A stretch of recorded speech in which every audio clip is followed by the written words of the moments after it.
המרצה הבאה שלנו גם היא הגיעה מעבר לארצות הים. היא מנהלת מוצר בחטיבת הסקיוריטי של ברודקום. נמרתה עם המומחים העולמיים שמכירים את סימנטק מבפנים ומתוך. ובהרצאה הזו היא תחבר אותנו לעולמות הדאטה והאלמנטים של ההבטחה סביבם. נמרתה, פליז.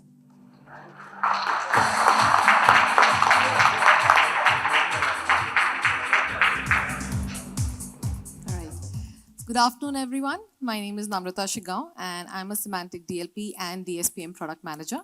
And today I'm going to give you a walkthrough of our upcoming DSPM solution. I'll give you a glimpse of our cloud-managed DLP solution and also highlight some of the key DLP roadmap items that are coming up, right? All in all, which constitutes our data security platform. So before we proceed, a safe harbor clause, because what I'm going to talk about is all under development. That, let's first take a look at our goal, right? So lately, we have seen that there are many challenges that organizations face when it comes to data security, right? There are increasing privacy regulations, there are new industry standards, and so on, right? So with all these data protection challenges, we realized that there is a requirement and an opportunity for us to go beyond DLP and offer an overall data security. Right? So what we are doing is we are building a data security platform where we extend from DLP to offer an overall data-centric security platform. And what we want to do with our data security platform is where we want to enable organizations so that they can understand their data more by giving them information or visibility and insights into the data that they have. So with all the controls that DLP currently provides, we want to enable organizations so that you can identify risk associated with your sensitive data by knowing what is the data that you have. Where does it sit, who has access to it, where all has it moved in the organization, and so on, right? So that you can then monitor and protect your data, basically helping you build a data security platform in your organization, right? So that's our goal. Along with that, we also want to enhance or have better management. So we want to keep our solution extremely simple and easy to configure with no performance overhead. And to add to that, we do not want to restrict our DSPM solution to just Symantec DLP customers. Instead, it's going to be decoupled in such a way that even non-Symantec DLP customers will be able to adopt and use our DSPM solution, right? So that's the goal that we have. And in order to achieve this goal, like I said, we are building our very own Symantec data security posture management solution, right? And what it is going to be, so what we want to do is offer a comprehensive solution offering or providing complete visibility and insight into the data that you have in your organization, right? So that, like I said, you can identify the risk or identify sensitive data and potential risk associated with that data so that you can have controls in place and you can protect that data. That's the goal. Now, when it comes to DSPM, we understand that there are many use cases that can be covered, and we completely understand that. So what we plan to do is implement our DSPM solution in phases. And what we're going to talk about and what I'm going to show you in the next few slides is all about the phase 1 of Symantec DSPM solution, right? The phase 1 is expected to be GA'd in Q1 next year.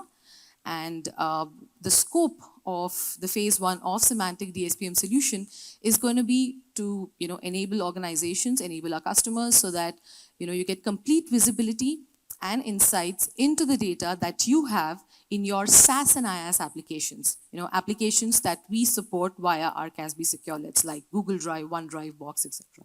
Right? So that's the scope.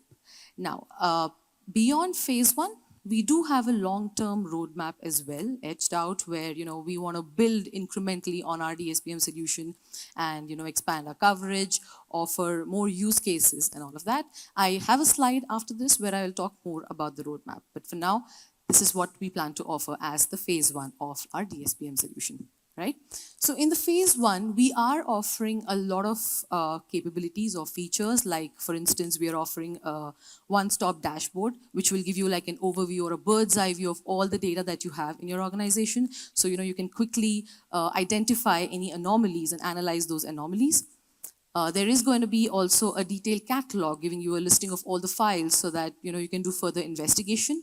And to add to that, we will also give you additional information so that you can understand what is the kind of data that you have in your organization, right? And that is going to be by categorizing or classifying the data in the DSPM solution, so that by using our enterprise intelligence, of course, Symantec's enterprise intelligence, right? So all in all, with the phase 1 of DSPM solution, as an organization, you will be able to get like a complete understanding of all the data landscape that you have, identify any risks, identify sensitive data, risk associated with them, so that accordingly you can, have all the levers in place to protect your data, right?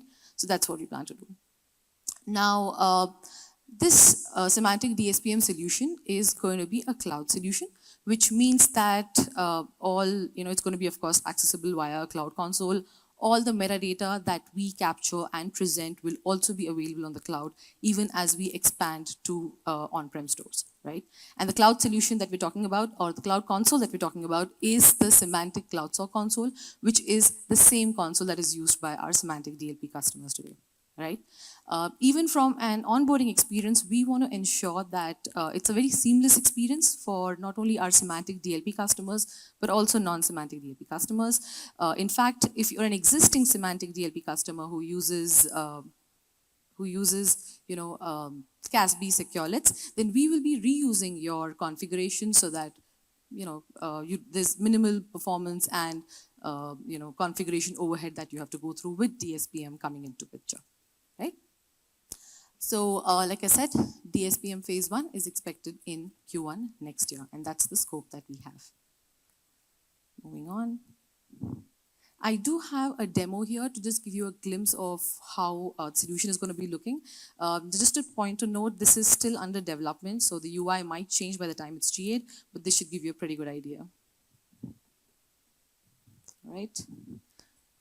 So this is the Symantec DLP or Cloud SOC console. This is the place where I said you'll be able to access all the metadata. All right, this is not working. Sorry.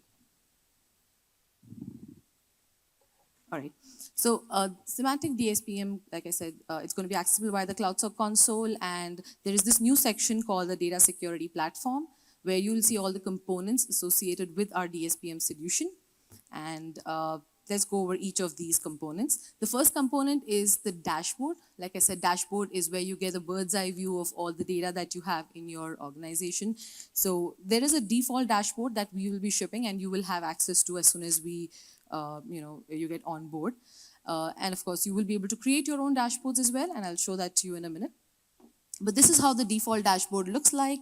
So here, as you can see, there are multiple KPIs and graphs to help you understand your data landscape. So it shows you the distribution and everything. And then there are also these graphs which show you the, There's also graphs which actually show you the top 5 categories of various use cases. Like, for example, looking at what the top 5 classifications are. Now, classifications is where, like I was saying, it tells you, we give you additional information to understand what is the kind of data you have. So, for instance, if you look at this example, that tells you there are 2,400 files which are PII content.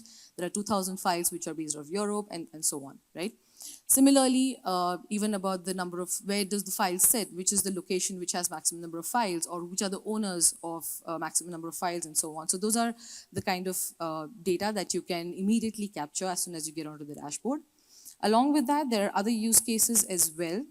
Now, like I said, this shows you the top 5 category. Now, if you need more details, you can click on Show More. Or there are also use cases like, stale data. This is a very common use case we have heard where large organizations, or typically as you have data for a very long time, you don't know, you might actually not even know that there is certain data that's sitting in your organization, right, which has not been accessed for quite some time. So you don't even know if it might hold any sensitive information. With Symantec DSPM solution, we are having this particular graph which tells you immediately where exactly does your stale data sit.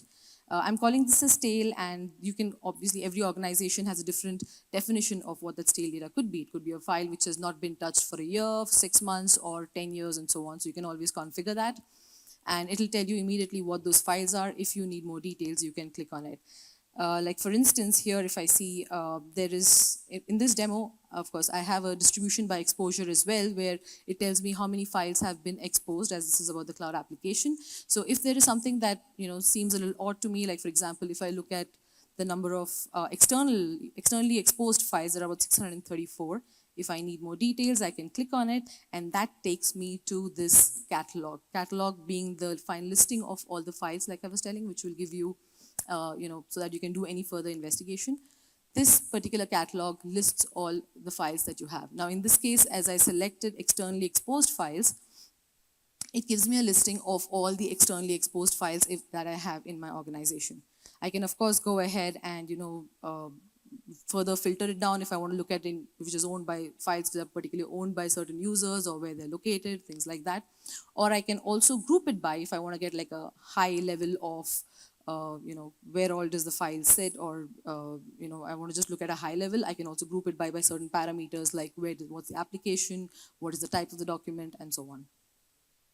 So for instance here, like if I just want to group it by application, here it gives me a distribution saying there are 484 files that are externally exposed sitting in Google Drive, 127 files that are in OneDrive and are externally exposed, and so on, right? And if I really want to just look at any particular application, I can just click on that application and I get the listing of all the files that are in Google Drive. So here I now have a list of all the files that are externally exposed and are in the Google Drive application, right?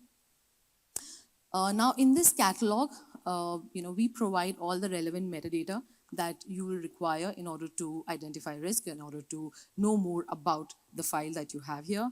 So all the metadata is, some of them, of course, are made visible, some are hidden, so you can select whichever is relevant to you.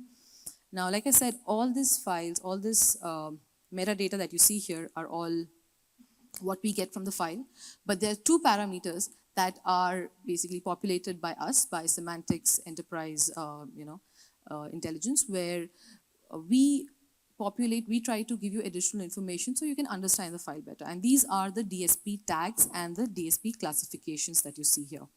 So if I click on the DSP tags, and I'll talk more about that in a minute, but let's first take a look at what DSP classifications are. Now, DSP classifications, in fact, when you talk about DSPM, discovery and classification are like the two pillars of DSPM, right? Discovery, I just showed you that you get a listing of all the files, your dashboard shows you everything. Classification, so we use our Symantec's enterprise detection techniques, intelligence to perform like a content-based classification, or rather tell you what is the content that is there that this data basically holds. Like for example here, this particular file, by just looking at the name, of course, you don't get an idea, but if I look at the DSP classification, it tells me that the file has social security number, it has a national ID, it has PII data, and so on. So, right, so it gives me an idea of what the file is right there by just looking at the DSPM solution. Now, if I need more details about the file, of course, I can just click on it and it will open this pop-up, which gives me all the attributes or relevant information for me to understand this file, like details like, who owns it, where does it sit, what's the classification, and things like that. One more thing that I want to call out here is that DSP classification is something that is driven by our enterprise engine, right? At the same time, there could be some label on the file, like a MIP label. So our DSPM solution is able to read the label on the file and also populate here under the external classifications category. So one of the things that we've heard from customers is where, they want to ensure that the label on the file is accurate, right? And accurate to the content that it holds. So with Symantec's intelligence, we are anyway telling you what the file holds. So you can always compare and ensure that the label on the file is also accurate, right? So that's what we are trying to do here. Just a point to note here, with the classifications or tags that we're doing, all of these are performed on the DSPM solution. We don't make any changes to the file, so there is no modification that's done on the file.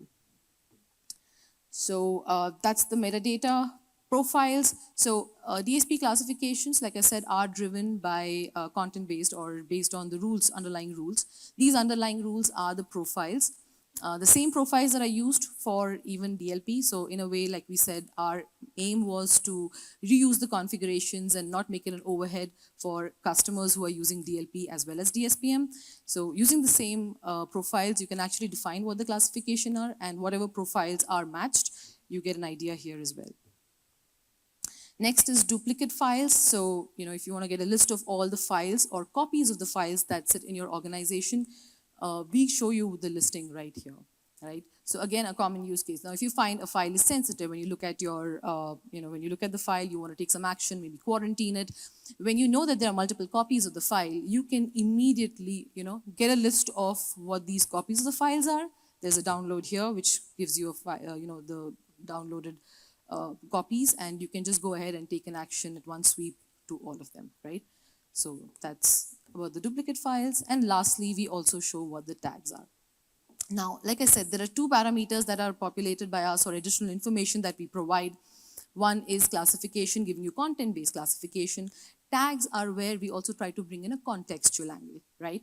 Now, for instance, an example being like, we know this file has PII data, right? Now, but we don't know whether it's severe or not from an organizational perspective. So, you can bring in a contextual angle to say, for example, if the file is PII, but if it is not externally exposed, then probably it's just a medium severity, that kind of thing. So you can define tags based not just looking at the content or of the file, but also looking at the context associated with it, right? In fact, tags also give you additional flexibility, and I will show you how those are configured in some time. But with tags, what you can do is you can either apply those automatically, which are driven by rules, like I said, looking at the content and the context, or you can also manually go ahead and apply those tags. Like, for example, if you just have a certain set of files that you've identified and you want to share it with your team, so that you got to take some action to them, you can just apply a tag manually over it, and the tags are applied on the DSPM solution associated with that file, right? So I'll show you how those are configured, but before that, let's first take a look at what are the actions that you can take on the file listings in the DSPM solution, right? So the ones that you see on top are the actions that you can take. You can either assign or remove a tag. Like I said, tags can be applied manually, so you can do that. You can look at the DLP incidents. So if you're a DLP customer, you have DLP incidents associated. If you want to see if there are DLP incidents associated with that, you can do that. So if you click on this, it'll basically take you to the DLP incidents page, where you'll get to see if there are any policy violations associated with this file as well. So they were, correlating between DSPM and DLP for Symantec DLP customers. And along with that, next, you can also look at what are the activities that have been performed on this file. So if you click on activities, it takes you to this investigate tab, where you can see all the events associated with this particular file. So all the actions or activities taken on the file are all visible. Again, a correlation that is possible, right? And lastly, like I said, you can assign or remove a tag. So let's take a look at that as well. If you click on assign tag, you get a list of all the already configured tags that are there. You can go ahead and just override any existing tag, or if there is no tag associated, add a tag to it. Like in this case, I'm adding a priority P3 tag, and if I click on save, this file, the tags associated with that file should get updated. And there you see, now it has a priority P3 tag. So while this is automatically driven as well, if you want to have some, override an existing tag or make some changes manually as well, that is possible. So it gives you that additional flexibility. So those are the, those are what actions you can take on a catalog. Of course, you can also download the catalog entry and then share it with your team for further investigation. All of that is possible. You can create reports, and this is the, right. So this is the place where you can create a report. For example, here I'm just creating a report saying G drive as its externally exposed files. You can have these reports either personalized or, share it globally. So here I've created the report, and if you want to take a look at this, these are all list of the personal reports and reports that have been shared. So the report is created. Like I said, you can download this report and share it with your team. So that's about the catalog page. Moving forward, now we spoke about what DSP classifications are, tags are. I showed you how they really look in the catalog page, but how do you configure them, right? So there are two ways that you can configure classifications, and let's look at that first. So one way is, of course, with the profiles. Like I said, classifications are driven by profiles. So while you're configuring a profile, you can, create a classification label. Or there's a new page that we have added called the DSP classifications, where you can perform all the CRUD operations. So let's take a look at this. So first, let's take a look at the profile. Now, this is the profile page, the same profile page which is used by our DLP customers for which when you're implementing a DLP program, you need to have those profiles. You can reuse the same. So when you're creating a new profile, now you will have this new section where you can select what is the classification that needs to be associated to the DSPM solution if there is a match in the, or the content basically matches the profile. So you can do that. Now, for this demo, I have already created a profile, which is this marketing doc. So if I click on this and just let's edit it. So here, as you can see, there is already a label associated with that profile. And if I want to add more, I can just click on and select. If the classification does not exist, on the fly, you can just create a new classification and associate it with your profile here as well, right? So basically what this means is, if this detection or the rule that I've specified, if the content in the file matches this, I will apply a classification label to my DSPM solution so that when you look at the catalog, you know what this file holds, right? So that's how you create a classification. And like I said, there's a new page called DSP classifications. This is the page where you get to see the listings of all the classifications that are created, and you can perform all CRUD operations here. Now, to give you a head start as a DSPM customer, we will be shipping some out-of-the-box classifications along with underlying profiles, so you can get a quick head start. You don't need to create something on day one. You can either use the ones that we have shipped out of the box, or if you think that these probably don't meet your criteria, you can disable them, create new ones, and play around with that. So that's about classifications, and yes. So in this classification page, of course, if you want to get more details about what are the profiles associated, because there could be many, you can click on this and it gives you the profile. Like this is the one that I created, and the profile associated is marketing documents, as you can see. Moving on, let's now take a look at the tags section, right, which is the third one. So I showed you about the page for managing classifications. We have a new page added, tags, basically to manage all your tags that you've created, right? So again, priority and severity were the two tags, as you saw in the demo in the catalog, where I was able to select because they're already configured. If you want to create more tags, you can go ahead and click on create, which will open up this page where you can basically enter the details, like what's the name of the tag, what the description is. More importantly, this is the section called add rules, where it gives you a distinction and the flexibility whether you want to associate a rule with this tag or not, right? So if you click on add rules, you can then specify what is the condition that should be met for you to add this tag. Like in this example, I'm saying that apply a tag called department legal if the content on that file is, say, has developer keys and secrets. And at the same time, I'm also going to look at some more attributes like what the exposure is. So if the exposure is, say, public or external, only then apply department legal as the tag on that file. And similarly, I can create more tags, subtags here itself, saying add a value, say, HR, if the file name starts with, say, HR, right? That's how you create a tag. And because this is associated with the rule, what's going to happen is once we start building your catalog in the DSPM solution, we will see if it matches, and if it matches, we will associate a tag so that when you look at the catalog, when you look at the dashboard, key features or any anomalies and risks are automatically highlighted for you to take action on them, right? So these are how tags are created. And lastly, I want to just go back to the dashboard and show you one more thing. So this is the dashboard, like I said, which shows you the high-level overview of all the data that you have. But what we've also heard in many organizations is you have specific teams that look at specific applications or repositories, right? And they may not be interested to actually see if what all is there across your organization. So you do have the option where you can filter. You can filter on the application. Like in this example, I'm just going to filter and look at all the data for box. So as soon as I do that, as you can see, the KPI, the graphs, all of them have, are now populated to show data which is relevant to box location. Now, this is the default dashboard. I also told you there's an option where you can create new personalized dashboard, and that was by clicking on create, which will give you a list of all the out-of-the-box widgets or graphs that we have, right? So in the first phase, of course, we are providing a lot of out-of-the-box widgets, so you can select, choose which use cases you want to, focus on.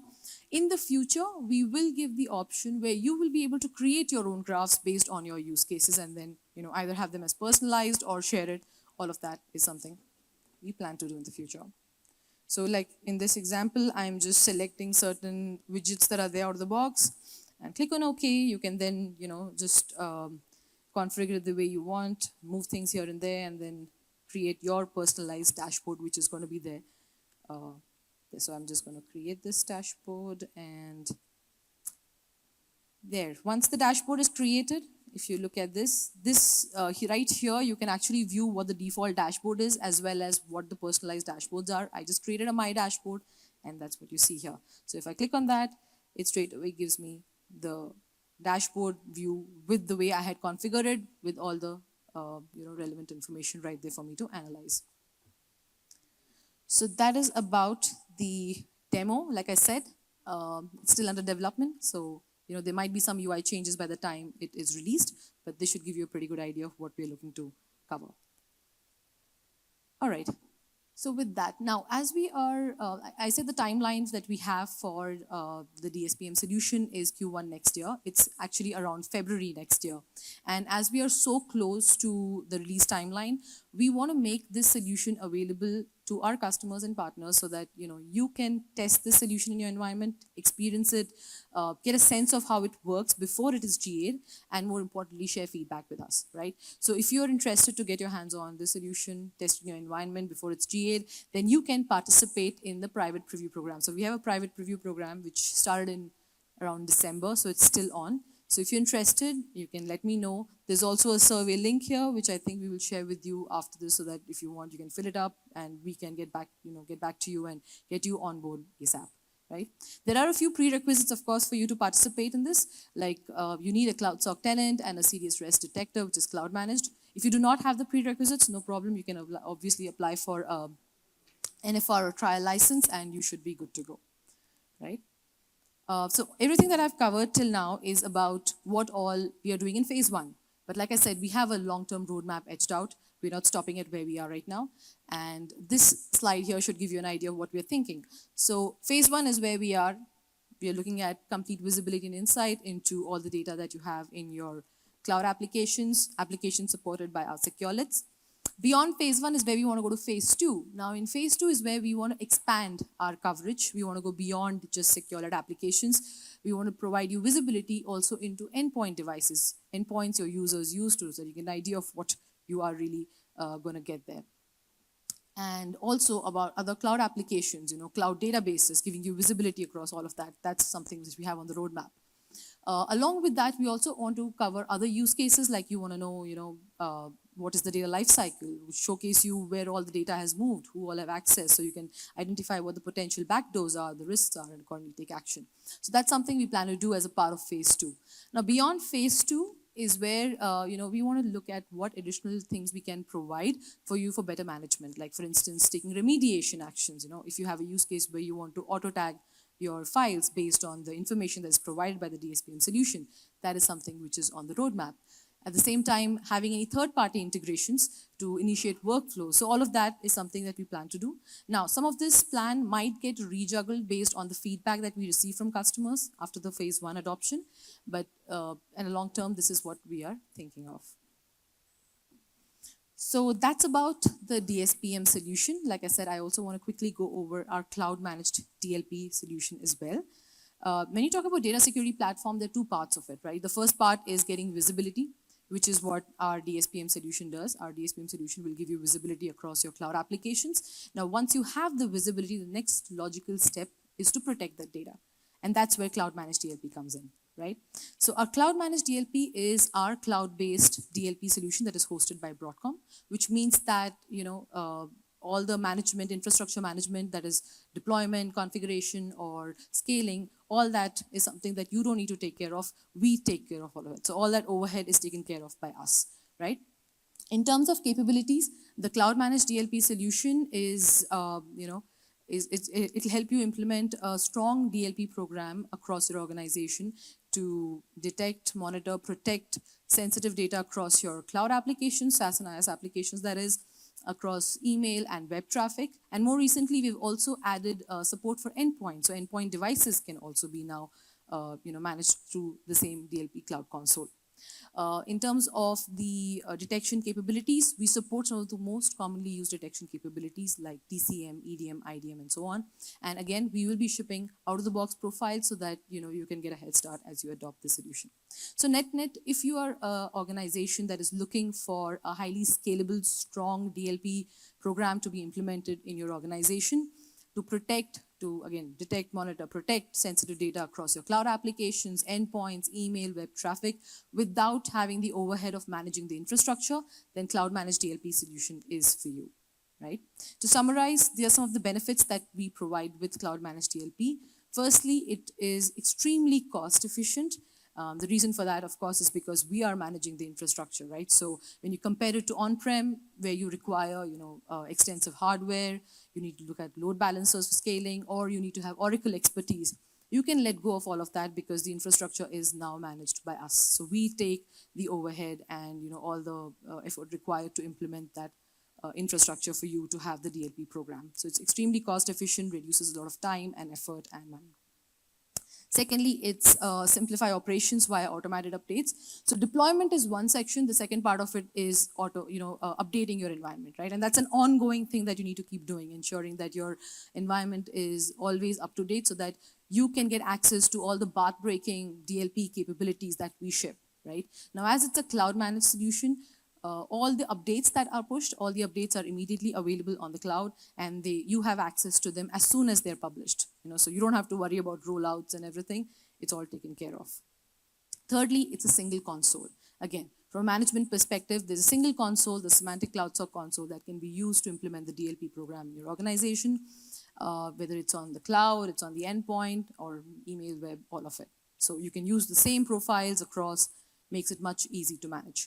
Lastly, faster time to value. As it's a cloud solution, any requirements, requests, feature requests that you have, we will be able to ship those in a much timely manner as compared to any on-prem solution. So net-net, these are some of the benefits that you get with the Cloud Managed DLP. So with both the Symantec DSPM solution and the Cloud Managed DLP solution, we are offering a very strong data security platform that you can use to implement a data-centric security in your organization. With that, next, I would like to spend a few minutes to quickly talk about another upcoming solution that we have, that we're currently working on, which we call as the Distributed Detection Service, or DDS, right? So DDS is a new self-hosted scalable solution that will enable you to implement a DLP program in your organization to monitor, detect, and protect sensitive data across your cloud stores, be it data at rest or data in motion, without letting the data leave your tenant, right? So today we already have, of course, a solution for you to, where we can scan IaaS repositories, detect sensitive data, but then it requires the data to be moved to the Broadcom cloud, right? With DDS, you can deploy detection servers in your tenant to scan the content without, so that in a way you are scanning the data in close proximity, right? So that's one of the biggest benefits. And that solves one of the key use cases that we keep hearing, which is about in-tenant scanning, right? So that's what DDS does. Along with in-tenant scanning, of course, there are, we also plan to use DDS, or DDS helps to expand our coverage to implement DLP. Like, for instance, DDS can be used to, in fact, monitor any cloud application, cloud databases like MongoDB or Bigtable, or even cloud data centers and IaaS repositories or GCS buckets and so on, right? So it can be used for that. Now, DDS is a cloud managed service. So it gives you an additional flexibility where you can actually define or configure your incidents and policies either on Enforce, which is the on-prem console, or also on the cloud managed console. However, the detection server management is all going to be on the cloud only, right? Another point to note is the DDS solution as such uses DLP REST APIs. So that's the reason it becomes really scalable, and it supports auto scaling, deployment, dynamic deployment in your organization based on your requirement. So in terms of benefits, if we look at it, As I said, one of the primary use cases is in-tenant scanning. So it comes as a huge relief for organizations that, where data sovereignty or data residency is extremely important. So that's one of the biggest benefits. And because it supports in-tenant scanning, it's much more cost efficient, because for IaaS, for example, you do not have any egress cost because you're scanning everything in your tenant. There is low scan latency you'll observe. So if you have a lot of data that you need to scan in the cloud stores, then DDS is the solution you're looking for. And lastly, it is platform agnostic, so it's supported on, you can deploy it on GCP or AWS and so on, right? The release timeline that we're looking for DDS is also around the same time. It's going to be Q1 next year, which is around February next year. Now, there are multiple use cases that can actually be solved with DDS. I have a few listed here just to give you an idea. The first one is in-tenant scanning, which is pretty obvious, like I said. Next is data sanitization, ML pipelines. Now, this is a very common use case we've been hearing where, organizations are now implementing AI ML models in your environment, right? And you do not want sensitive data to be used in the training data sets in those ML models. So with DDS, you can implement a DLP program so we can detect any sensitive data, like for example, PII data, and prevent it from being used in your AI ML workflows, right? That can be done. And then we have API, monitoring API traffic inspection, right? So basically monitoring API traffic to avoid any sensitive data from being inadvertently exposed. One classic use case for this is the Symantec DLP and Google cross-cloud network integration, right? Wherein Symantec DLP can, help prevent any unauthorized API calls or, movement of sensitive data by monitoring what is the data, or monitoring the data within GCP as well as outside GCP. So north-south traffic or east-west traffic that traverses via Google's application load balancers and Google's secure web proxy. Right now, this integration is something which is already in place. It's in the beta phase.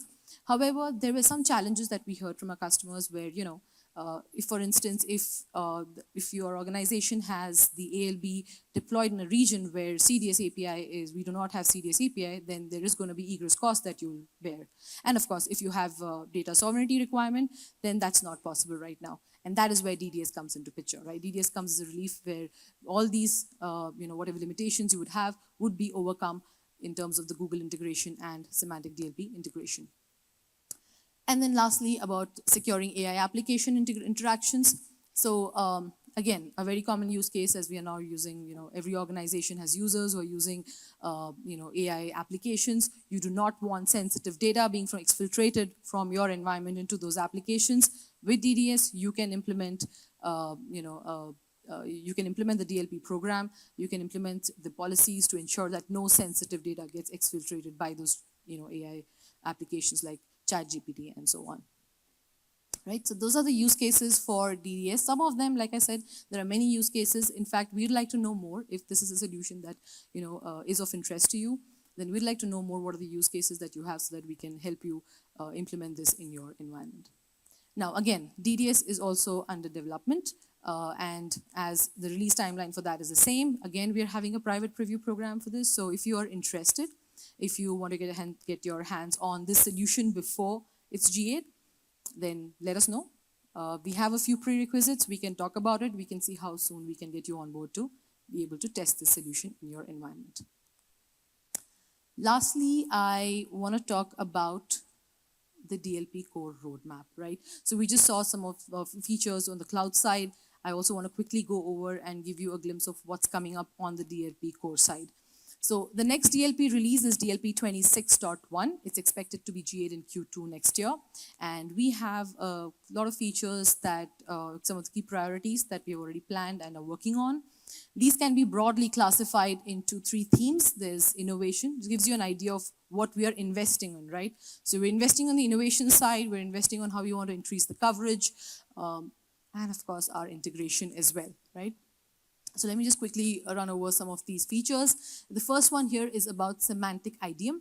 Now, this is a new detection technology or innovation that we are going to be providing with DLP 26.1. The goal here is to help you identify semantically similar content using AI-based technology. So this is an AI-based feature that we are bringing in. And, traditionally, customers, we've always had solutions where we can help customers identify identical or partially indexed documents, right? That's something we already support with IDM.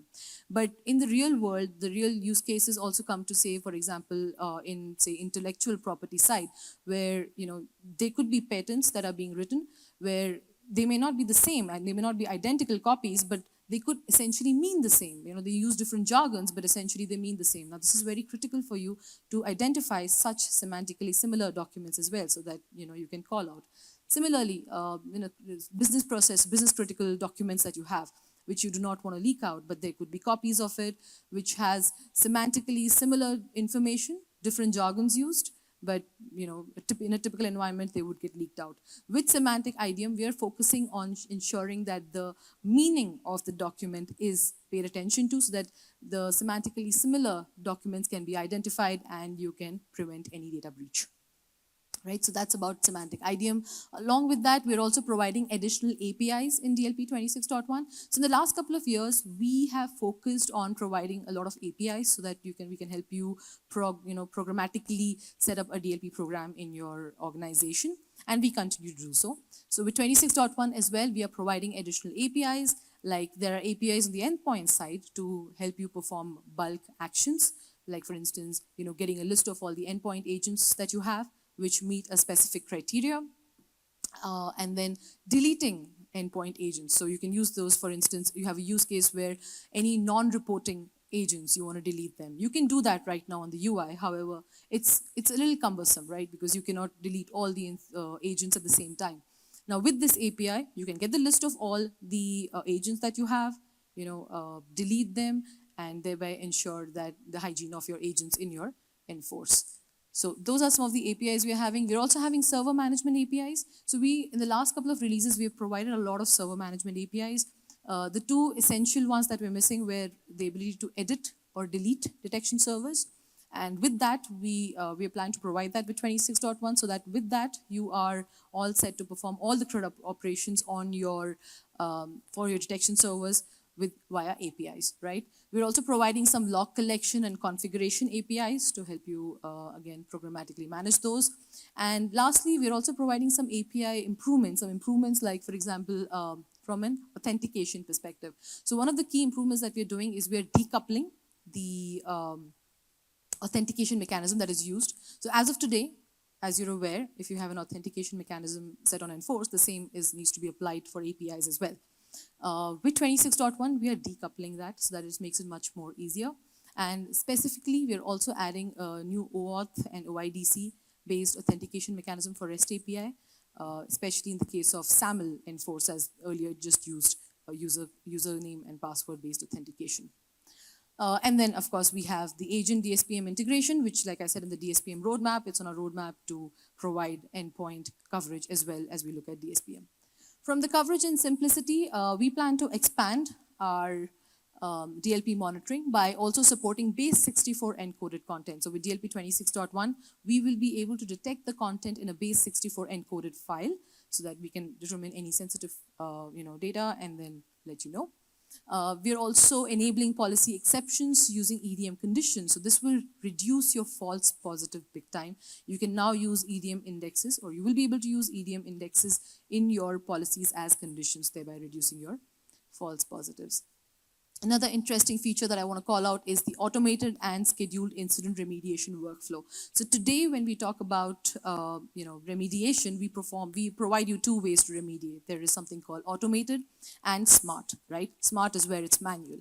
But however, even if it's a smart response tool, it requires an administrator to actually log in to Enforce to initiate that smart response tool. Like, for example, if you have a use case where, say, you have an SLA of 24 hours to remediate all highly severe incidents, even then, every 24 hours, administrator or remediator has to come in onto DLP, and then they need to, go ahead and get that incident report and then execute the smart response rule on it.